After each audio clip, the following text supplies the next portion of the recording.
On poursuit ce matin avec Nicolas Simard. Eh bien, vous le connaissez, des productions Serpentin, donc ce passionné de serpents qui nous les présente à tous les ans. On le rencontre généralement dans le coin de l'Halloween, mais exceptionnellement, cette année, on le rencontre aussi pour les Fous de la Science, car ce sera un des participants de l'événement organisé par le Musée du Fjord.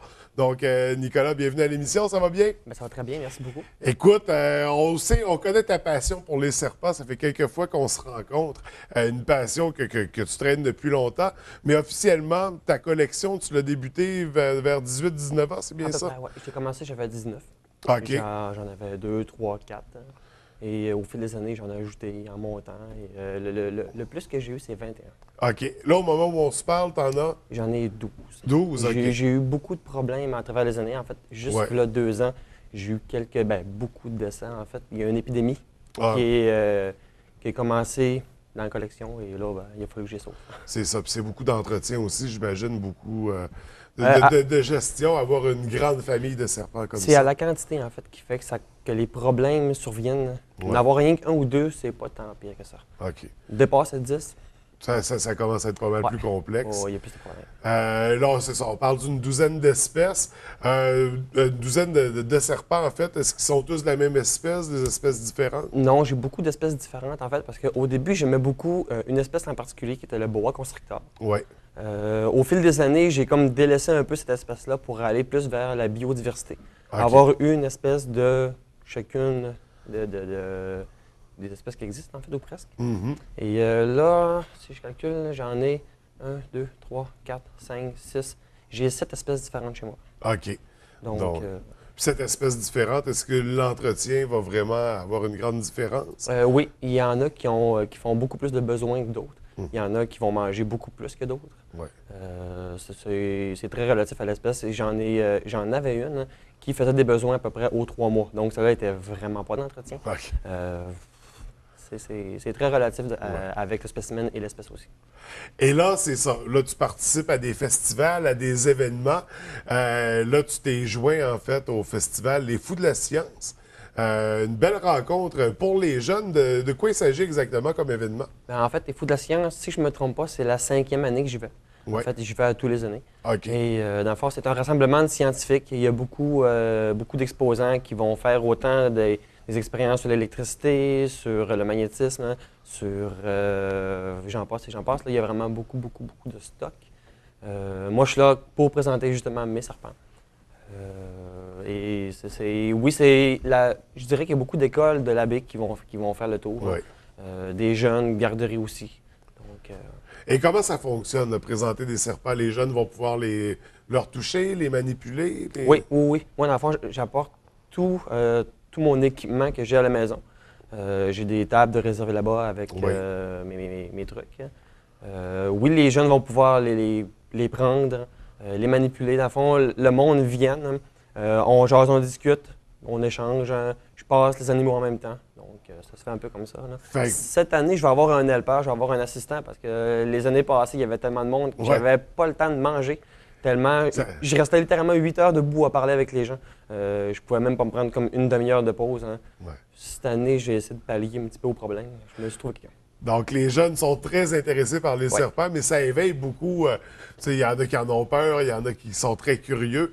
Toi, j'imagine, dans tout ça, le but, c'est d'informer, d'éduquer, mais de sensibiliser aussi aux serpents. Oui, aussi. C'est vraiment sensibiliser, parce qu'il y a beaucoup trop je dirais, de fausseté, beaucoup de mythes qui sont véhiculés sur les serpents en général, et autant sur le venimeux, mais principalement sur les serpents qui sont non venimeux, qu'il y a des atrocités, je devrais plutôt dire, en fait. Là, tout le monde a déjà entendu, j'imagine, toi compris dans ça, l'histoire de la madame qui dormait avec son serpent, que c'était pour le mesurer.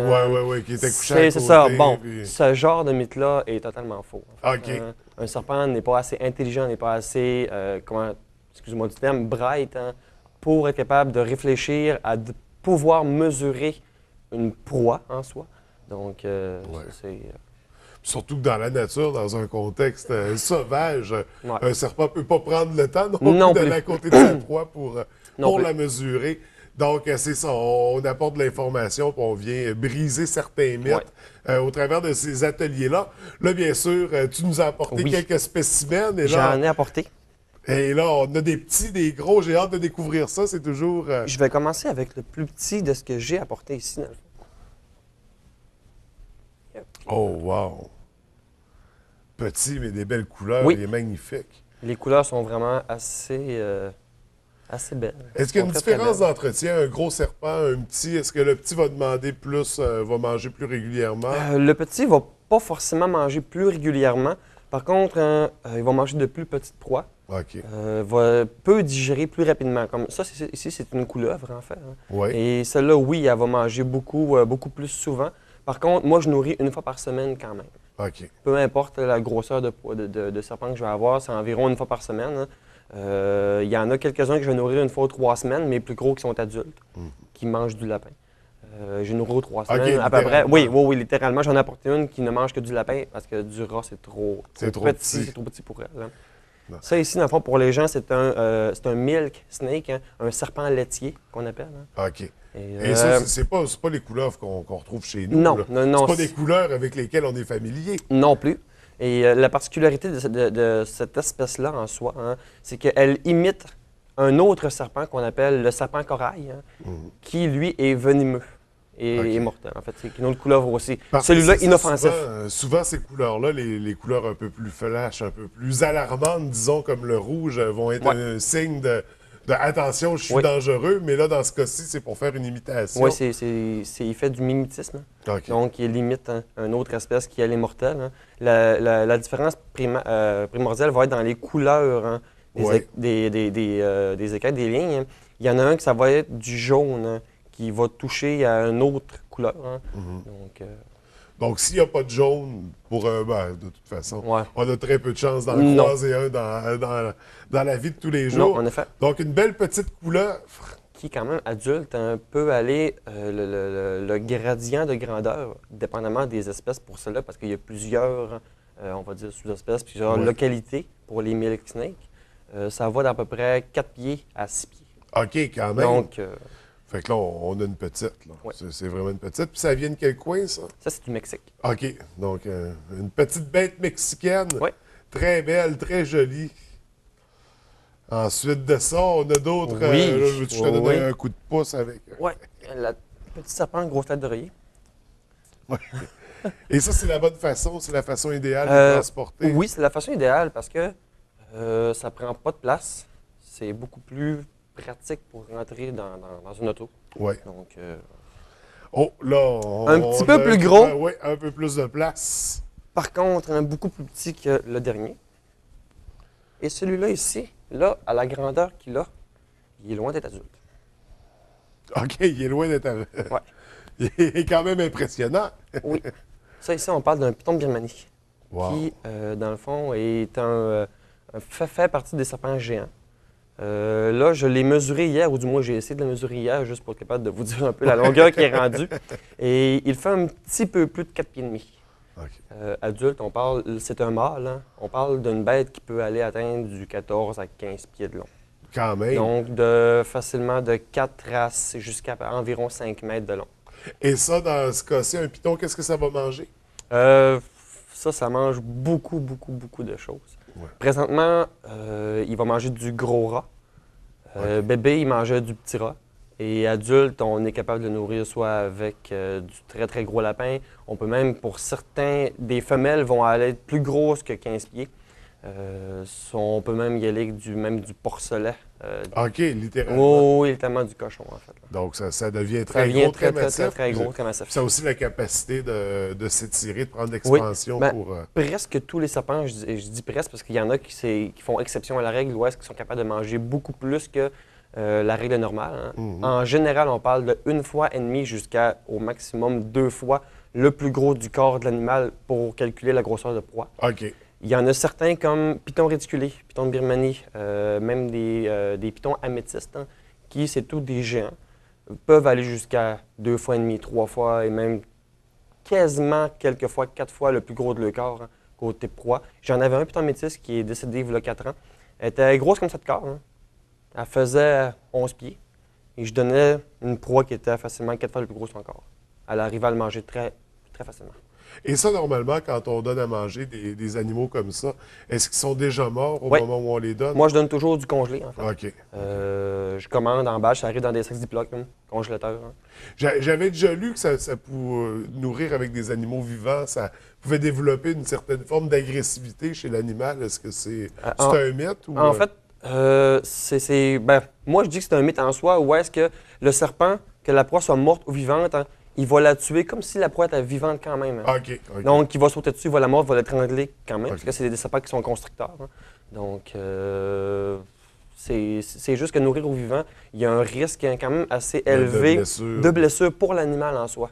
Un lapin de 15 livres, hein, parce que ça peut manger du lapin jusqu'à 15 livres. Ça peut mordre, ça peut graffiner, ça a des bonnes griffes. Si le serpent étrangle mal la proie et qu'elle se débat assez, hein, j'ai déjà vu des cas assez atroces où est-ce que l'animal est éventré, où est-ce que le serpent se fait mordre un œil. C'est Donc, c'est vraiment dangers. une question de sécurité pour le serpent, Oui.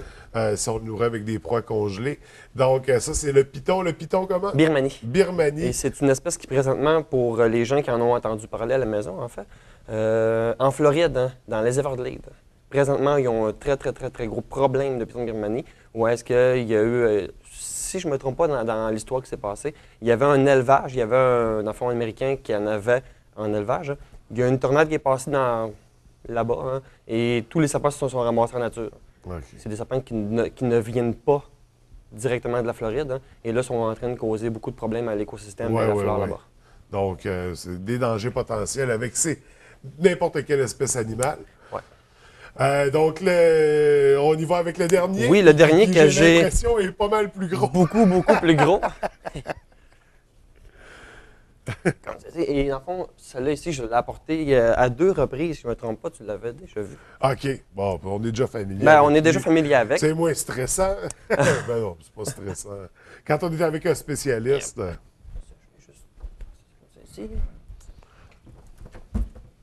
Et là, c'est des animaux à sang froid, donc la température a un grand impact. Quand, chez vous, bon, j'imagine que tu as des lampes. Oui, ben non, j'ai pas de lampe chauffante. Où est-ce que je chauffe une pièce? Dans le fond, tous mes serpents sont dans une pièce fermée avec un locker, un locker sur la porte. Et je chauffe la pièce. Et ils ont chacun leur cubicule ou ils peuvent se côtoyer? Non, il n'y a aucun côtoiement pour les espèces. C'est vraiment tout. Ils ont chacun le terrarium. Elle est assez pesante. Oui. Et monsieur! En tout cas, c'était pas gros de même la dernière fois. Oui. Oui. Présentement, elle pèse un petit peu plus de 25 livres. Oui, elle a de l'air pesante. Oui, elle est pesante. Et la dernière fois que je l'ai mesurée, je dis toujours qu'elle fait environ 10 pieds. Mais d'après moi, elle doit avoir dépassé le 10. Elle doit être rendue possiblement dans les environs de 10,5, peut-être même 11 pieds. Et là, c'est quelle espèce, ça? Ça ici, c'est un python réticulé. OK.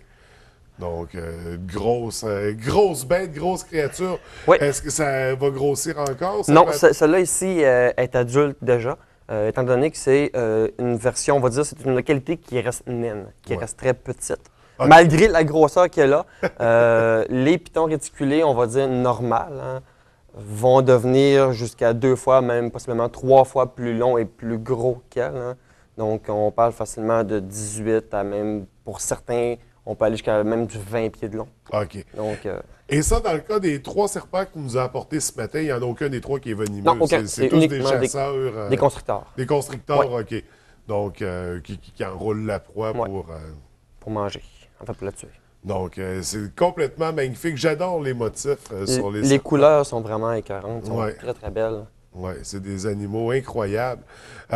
Puis pour l'entretien, au niveau d'une grosse bête comme ça, n'importe qui ne peut pas avoir ça, là, rendu. Ben, c'est pas, je dirais, n'importe qui. Il faut quand même avoir un minimum d'expérience quand même. Hein. Étant donné la grosseur de bête que c'est, on conseille toujours qu'à partir d'une grosseur dépassant les 10 pieds, même des fois 8 pieds et plus, d'être accompagné lors de la manipulation. OK. Étant donné que ça reste des serpents quand même. Tous les serpents que j'ai à la maison sont tous très manipulables. Hein. J'ai jamais eu de problème réel d'agressivité avec un des spécimens. Hein. Mais c'est pas comme un mammifère, ça reste toujours un peu sauvage. Ben en fait, c'est pas ça reste, c'est absolument sauvage à 100%, malgré le fait qu'elle elle démontre aucun signe d'agressivité. Ça reste un serpent quand même. Donc on manipule ça délicatement, pas juste faut pas être brusque, j'imagine. Ben, le moins possible, hein. Il y a des espèces qui, je vais dire, vont moins me déranger sur la manipulation rapide, hein. Celle-là ici, je dis toujours aux jeunes de ne jamais lui toucher réellement la tête directement comme ça. Elle n'aime pas ça. Surtout pas de se faire coincer. Ouais. Elle va paniquer souvent. Donc, on y va plus tranquillement dans ce temps-là. Donc, tous des serpents qui seront présentés. Oui. L'activité Fou de la science qui est en fin de semaine. Oui, c'est en fin de semaine. C'est le 28, le 29 et le 31 Oui. qui s'en vient en fait en fin de semaine. Donc, toute la fin de semaine. C'est à quel endroit exactement? Voyons, au Vieux-Port de la baie. Au pavillon Au d'accueil. pavillon, ouais. Donc, au De quai la baie. d'escale, au pavillon d'accueil. C'est là que tu as lieu Exactement. l'activité Fou de la science. Un des participants, il y aura d'autres scientifiques, bien Oui. sûr, sur place pour d'autres ateliers. Mais les serpents, c'est toujours un coup de cœur, c'est toujours un En effet. incontournable. Donc, écoute, Nicolas, merci. En haut, on va mentionner le site Internet Production Oui, Serpentin. Sur lequel on a toutes tes coordonnées pour te communiquer les services que tu offres, comment on peut, parce que tu fais aussi des fêtes d'enfants, tu peux aller dans les écoles, les Oui. festivals comme ça, toutes sortes d'ateliers qui peuvent être donnés.